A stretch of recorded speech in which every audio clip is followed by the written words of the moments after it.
அல் குர்ஆனை பொறுத்தவரையில் அன்புள்ள சகோதர சகோதரிகளே, 2 வகையான தர்த்தீபுகள் அல் குர்ஆனுக்கு காணப்படுகின்றன. தர்த்தீப் என்றால் ஓர்டர், அந்த ஒழுங்குபடுத்துதல்.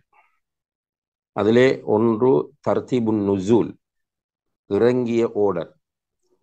இறங்கிய அந்த ஓர்டரை எடுத்துக்கொண்டால் முதலிலே இறங்கியது சூரத்துல் அலக்கினுடைய ஆரம்ப 5 வசனங்கள் என்பது நமக்கு தெரியும். இந்த குர்ஆனை தர்த்தீபு திலாவா என்கிற அடிப்படையில் ஒழுங்குபடுத்தப்பட்டிருக்கிறது. அப்ப தர்த்தீபு திலாவா என்று சொன்னால் ஓதுகிற ஓர்டராகும், ஓதுகிற ஒழுங்கு. ஓதுகிற ஒழுங்கிலே இந்த சூரத்துல் ஃபாத்திஹா தான் முதலாவது அத்தியாயமாக இடம்பெற்றுள்ளது. இந்த சூரத்துல் ஃபாத்திஹாவினுடைய வசன எண்ணிக்கைகள் 7 ஆகும்.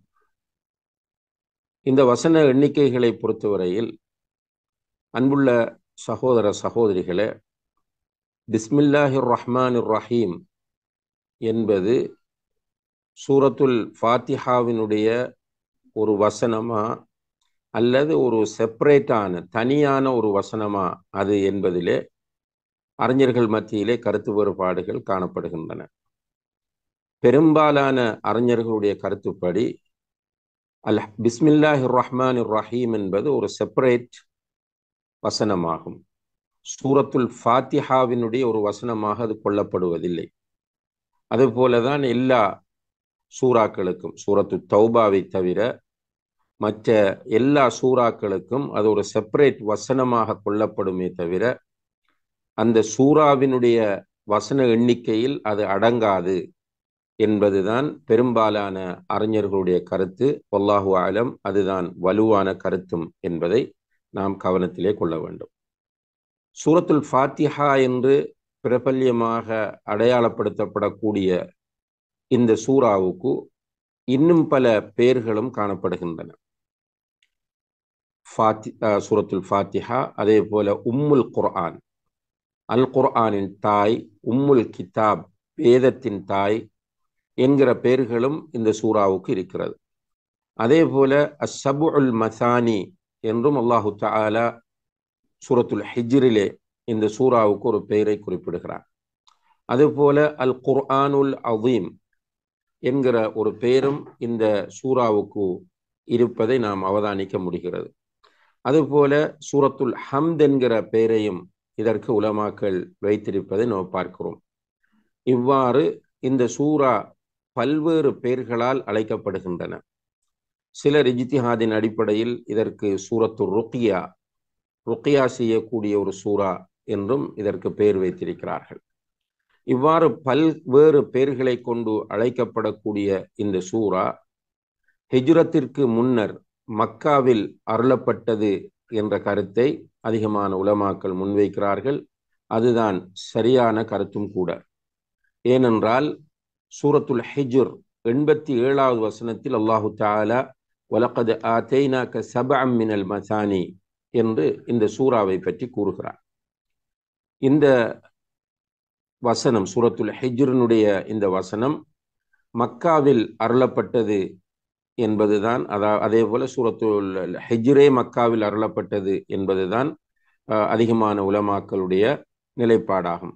எனவே மக்காவில் அருளப்பட்ட சூரத்துல் ஹிஜ்ரில் இந்த சூரா சொல்லப்பட்டிருக்கிறது என்று சொன்னால் இந்த சூரா மக்காவில் வைத்து அருளப்பட்டது என்பதை நாம் புரிந்து கொள்ளலாம். இந்த சூரத்துல் ஃபாத்திஹாவை பொறுத்தவரையில் அன்புள்ள சகோதர சகோதரிகளே, இதற்கு பல்வேறு சிறப்புகள் சொல்லப்பட்டிருக்கின்றன. அவ்வாறு சொல்லப்பட்ட சிறப்புகளுள் மிக முக்கியமான ஒன்றுதான், இந்த சூரா இல்லாமல் தொழுகை இல்லை என்று நபி ஸல்லல்லாஹு அலைஹி வஸல்லம் அவர்கள் சொன்ன செய்தி. லா ஸலாத லிமன் லம் யக்ரா பிஃபாத்திஹத்தில் கிதாப். சூரத்துல் ஃபாத்திஹா இல்லாமல் தொழுகை இல்லை என்று நபி ஸல்லல்லாஹு அலைஹி வஸல்லம் அவர்கள் சொல்லுகிறார்கள். இந்த ஹதீஸ் புகாரி, முஸ்லிம் போன்ற பல்வேறு ஹதீஸ் கிரந்தங்களிலே பதிவு செய்யப்பட்டிருக்கிற மிகவும் வலுவான ஒரு ஹதீஸாகும். இந்த அடிப்படையில் உலமாக்கள் தொழுகையிலே சூரத்துல் ஃபாத்திஹாவை ஓதுவது ருக்குன், தொழுகையுடைய ருக்குன்களில் ஒன்று என்று சொல்கிறார்கள். ருக்குன் என்றால் நேரடியான அர்த்தம் தூண் என்பது. அதாவது இபாதத்திலே ருக்குன் என்று சொன்னால் அது இல்லாவிட்டால் அந்த இபாதத்தை செல்லுபடியற்றதாக ஆகிவிடும். இப்ப அந்த அடிப்படையில் சூரத்துல் ஃபாத்திஹா ஒருவர் ஓதாமல் தொழுதால் அவர்களுடைய தொழுகை சேராது. அவர் ஃபர்து தொழுகையாக இருந்தாலும் சரி, சுன்னத்தான தொழுகையாக இருந்தாலும் சரி, கண்டிப்பாக சூரத்துல் ஃபாத்திஹா ஓதித்தான் தொழ வேண்டும். இதிலே குறிப்பாக தனியாக தொழக்கூடிய ஒவ்வொருவரும், ஜமாத் இல்லாமல் தனியாக தொழக்கூடிய ஒவ்வொருவரும், அது எந்த தொழுகையாக இருந்தாலும் கண்டிப்பாக சூரத்துல் ஃபாத்திஹாவை ஓத வேண்டும். சூரத்துல் ஃபாத்திஹாவை அவர் ஓதாமல் தொழுதால் அவர்களுடைய தொழுகை பாத்திலாகி விடும். அதே நேரத்தில் ஜமாத்தோடு தொழுகிற நேரத்தில் மஅமூமாக இருக்கிறவர் இந்த சூரத்துல் ஃபாத்திஹாவை ஓத வேண்டுமா இல்லையா என்பதிலே கருத்து வேறுபாடுகள் இருப்பது எல்லோருக்கும் தெரியும். அதிலே 3 விதமான கருத்துக்கள் பிரபல்யமாக காணப்படுகின்றன. ஒன்று, கண்டிப்பாக மஅமூம்கள் சூரத்துல் ஃபாத்திஹாவை ஓத வேண்டும். இரண்டாவது, மஅமூம்கள் ஓத வேண்டிய அவசியம் இல்லை. மூன்றாவது கருத்து, இமாம் ஓதுவது கேட்டால் ஓத தேவையில்லை, இமாம் ஓதுவது கேட்கவில்லை என்றால் ஓத வேண்டும் என்கிற இந்த 3 பிரபல்யமான கருத்துக்கள் மஅமூமாக தொழுகிறவர் சூரத்துல் ஃபாத்திஹாவை ஓத வேண்டுமா என்பதிலே இருப்பதை நாம் அறிந்து கொள்ளலாம். இது இஜ்திஹாதுக்குரிய ஒரு மஸ்அலாவாகும் என்பதையும் நாம் கவனத்தில் கொள்ள வேண்டும். ஆக அன்புள்ள சகோதர சகோதரிகளே, இந்த சூரத்துல் ஃபாத்திஹாவினுடைய மிக முக்கியமான ஒரு சிறப்பாக காணப்படுவது இது தொழுகையினுடைய ருக்குன்களில் ஒன்றாக ஆக்கப்பட்டிருப்பது. அதே போல குர்ஆனிலே இருக்கிற மிக சிறந்த சூறாவாக, மிக சிறந்த அத்தியாயமாக இந்த அத்தியாயத்தை நபிகள் நாயகம் ஸல்லல்லாஹு அலைஹி வஸல்லம் அவர்கள் அடையாளப்படுத்துகிறார்கள். ஒரு நாள் உபய் இப்னு கஅப் ரலியல்லாஹு அன்ஹு அவர்களை பார்த்து நபி ஸல்லல்லாஹு அலைஹி வஸல்லம் அவர்கள் கேட்டார்கள், அத்துஹிப்பு அன் உஅல்லிமக சூரத்தன் லம் யன்சில் ஃபித் தௌராத் வலா ஃபில் இன்ஜீல் வலா ஃபில் ஜபூர் வலா ஃபில் ஃபுர்கான் மிஸ்லுஹா.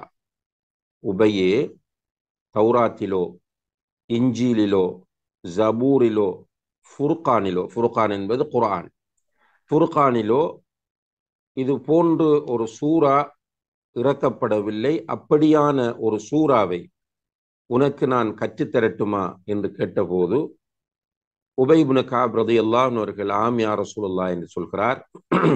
நபி ஸல்லல்லாஹு அலைஹி வஸல்லம் அவர்கள் அவருக்கு சூரத்துல் ஃபாத்திஹாவை அடையாளப்படுத்தி, அல்லாஹ்வின் மீது சத்தியமாக, என்னுடைய உயிர் யாருடைய கையில் இருக்கிறதோ அவன் மீது சத்தியமாக சொல்கிறேன், இது போன்ற ஒரு சூரா வேறு எங்குமே இல்லை என்று நபி ஸல்லல்லாஹு அலைஹி வஸல்லம் அவர்கள் சொன்ன செய்தி திருமிதியிலே இடம்பெறுகிறது.